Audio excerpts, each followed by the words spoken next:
আমি প্রিয়াঙ্কা সবাইকে নমস্কার জানাই ও আমার পরিবারে সবাইকে স্বাগত।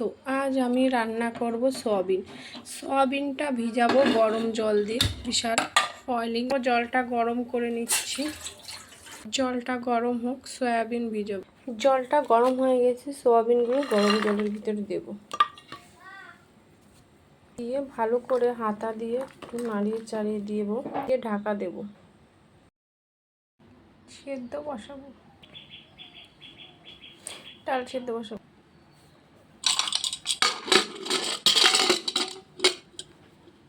ডালটা বসিয়ে দিয়েছি, বাটনাটা করে এটা গরম জলেতে ভালো করে চিপে তুলে নিলাম। এবার ভাজতে দেবো, সয়াবিন করে ভালো করে লাল লাল করে ভাজবো।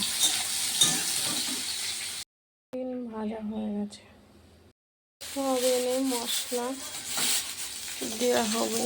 মশলাটার ভিতরে একটু সময় লাগবে, কষানোটা ভালো হবে। কষাচ্ছি,